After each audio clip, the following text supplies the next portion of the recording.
നമസ്കാരം. നാട്ടുരാജ്യ ന്യൂസിന് വേണ്ടി മഴക്കാല നാട്ടുവിശേഷം. നാട്ടുരാജ്യ ന്യൂസ് ഇന്ന് റിപ്പോർട്ട് ചെയ്യുന്നത് കാലങ്ങളായി അവഗണനയിൽപ്പെട്ട തൊടുപുഴ ഊന്നുകൽ റോഡിൻ്റെ സ്കൂളൊക്കെ തുറക്കാറായപ്പോൾ കുട്ടികളും ജനങ്ങളും അനുഭവിക്കാമെന്ന വലിയൊരു ദുരവസ്ഥയെപ്പറ്റിയാണ്.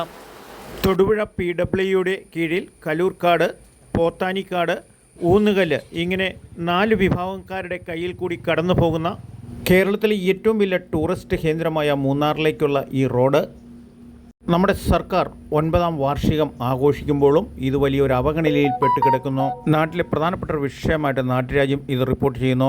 നമ്മുടെ സ്നേഹാരാമം റോഡ് സൈഡിൽ നിന്നപ്പോഴാണ് ഹരിച്ചേട്ടൻ വരുന്നത്. ഹരിച്ചേട്ടാ നിന്നെ നമസ്കാരമുണ്ട്. ഇത് നമ്മുടെ രാവിലെ അടുത്തുവരെ പോകാൻ വേണ്ടി ഇറങ്ങിയതാണ്.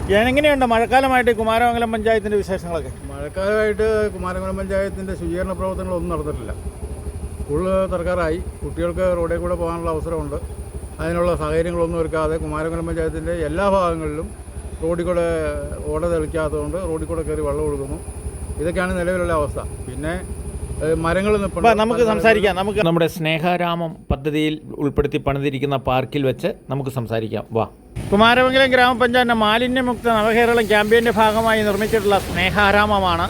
ഈ സ്നേഹാരാമത്തിൽ ഇരുന്ന് ഞങ്ങൾ ഈ കുമാരമംഗലം പഞ്ചായത്തിൻ്റെ ചില കാര്യങ്ങളൊക്കെയാണ് റോഡുമായി ബന്ധപ്പെട്ട ഊന്നുകൽ റോഡ് ഇതൊക്കെ വിവാദങ്ങളിൽ കിടക്കുന്നതാണ്. ഇതുമായിട്ട് ഹരിച്ചേട്ടാ വാ എന്നാ. ഹരിച്ചേട്ടന് ഇത് തന്നെ കാട് പിടിച്ചെടുക്കുവാണ്. ഇതിനകത്ത് കയറിയിരിക്കാൻ തന്നെ പേടിയാവും. പാമ്പ്, ക്ഷുദ്രജീവികളെല്ലാം കാണാനും സാധ്യതയുണ്ട്. എന്നാലും വേണ്ടില്ല, ഇവിടെ ഇരുന്ന് കുറച്ച് കാര്യങ്ങൾ ഞങ്ങൾ സംസാരിക്കാൻ പോവുകയാണ്. അപ്പോൾ ഹരിച്ചേട്ടനുമായിട്ട് നമ്മളിന്ന് കുമാരമംഗലം പഞ്ചായത്തിൻ്റെ നിരവധി വിഷയങ്ങളുണ്ട്. അതിൽ കുറച്ച് കാര്യങ്ങൾ മഴയുമായിട്ട് ബന്ധപ്പെട്ട അത്യാവശ്യ കാര്യങ്ങളൊന്ന് സൂചിപ്പിക്കുകയാണ്. ഊന്നുകൽ റോഡ്, തൊടുപുഴ ഊന്നുകൽ റോഡിൻ്റെ ശോചനാവസ്ഥയെപ്പറ്റിയും വിവരിക്കുന്നതാണ്. തൊടുപുഴ ഊന്നുകൽ റോഡ് ഏതാണ്ട് ഒരു 25 വർഷമായിട്ട് ശരിയായ വികസന പ്രവർത്തനങ്ങളൊന്നും ചെയ്യാതെ വീതി കുറവായിട്ട് ഇങ്ങനെ ഏത് സമയത്ത് അപകടം ഉണ്ടാകുന്ന രീതിയിലും വളവുകളും ഇതെല്ലാം വലിയൊരു വിഷയമാണ്.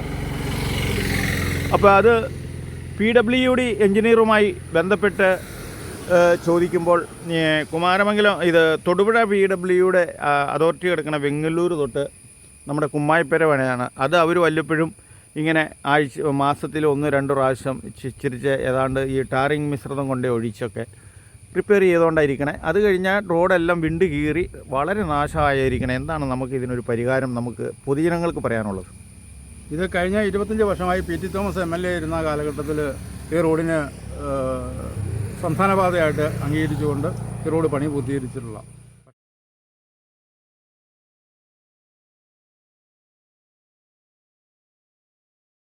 പക്ഷേ ഈ റോഡിന് അന്നുണ്ടായിരുന്ന ആ വീതി അല്ലാതെ മറ്റൊരു വീതി ആൾക്കാർ കയ്യേറി വീതി കുറഞ്ഞതല്ലാതെ വീതി 1 ഇഞ്ച് പോലും ഒരു സ്ഥലത്തും കൂടിയിട്ടില്ല. അത് വളരെ അപകടകരമാണ്. എന്നുവെച്ചാൽ 3 ഹൈവേകളെ തമ്മിൽ 4 ഹൈവേകളെ തമ്മിൽ സംസ്ഥാന പാതയെ തമ്മിൽ ബന്ധിപ്പിക്കുന്ന 20 കിലോമീറ്റർ വരുന്ന റോഡായത്. വെങ്ങല്ലൂർ ഊന്നുകല്ല് റോഡെന്ന് പറയുന്നത് 20 കിലോമീറ്ററേ ഉള്ളൂ. തൊടുപുഴ പുല്ലൂർ വഴി മൂവാറ്റുപുഴ പുല്ലൂർ ഹൈവേ, ധനുഷ്കോടി കൊച്ചി ഹൈവേ,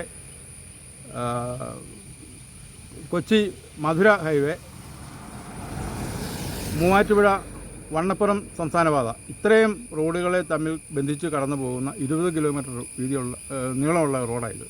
ഈ റോഡിൻ്റെ പണി പൂർത്തീകരിക്കുന്നതിനായി ഡീൻ കുര്യാക്കോസ് ആദ്യം MP ആയി മത്സരിച്ച് ജയിച്ച് കഴിഞ്ഞപ്പോൾ ഡീനോട് ഞാൻ നേരിട്ട് കാര്യങ്ങൾ പറഞ്ഞതാണ്. ഈ റോഡ് ഡീൻ്റെ വീടിൻ്റെ അടുത്തോടെ കടന്നു പോകുന്നത്.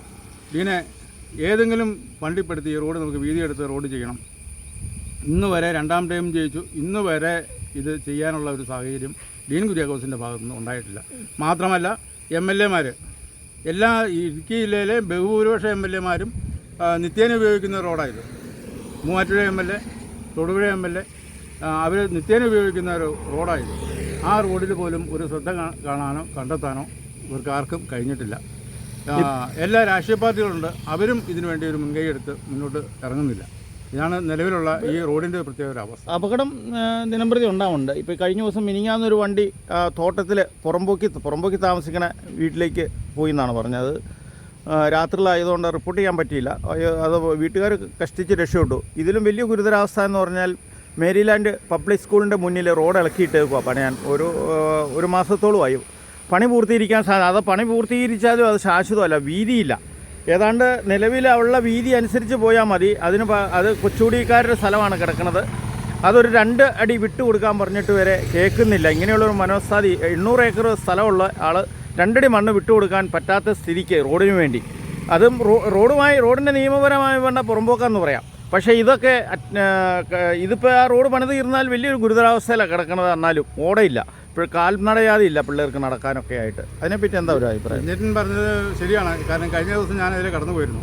ഒരു 20 കയ്യാല, ആ 20 കയ്യാലയുടെ വീതിയിൽ സ്ഥലം വിട്ടു കൊടുത്താൽ മതി. 800 ഏക്കർ സ്ഥലമുള്ള ഏറ്റവും വലിയ അവിടെ ആ പ്രദേശത്തെ ജന്മിയാണ്. അത്രയും വീതിയിൽ സ്ഥലം വിട്ടു കൊടുത്താൽ അതൊരു കുറച്ച് ഏകദേശം 1 സെൻറ്റ് സ്ഥലം പോലും ഇല്ല. ആ സ്ഥലം വിട്ടു കൊടുത്തു കഴിഞ്ഞാൽ ആ റോഡിന് അവിടെ വീതി കിട്ടും, അത്യാവശ്യം കടന്നു പോകാനുള്ളൊരു വീതി കിട്ടും. അവിടെ റോഡിൻ്റെ പാടം കെട്ടിയെടുത്ത് റോഡ് വീതി ഉണ്ടാക്കിയിട്ടുണ്ട്. അത് ചെന്ന് മുട്ടി നിൽക്കുന്ന സ്ഥലം മുതലാണ് ഈ വീതി. മേരിലാൻഡ് പബ്ലിക് സ്കൂളാണ് തൊട്ട് മുമ്പിലുള്ളത്.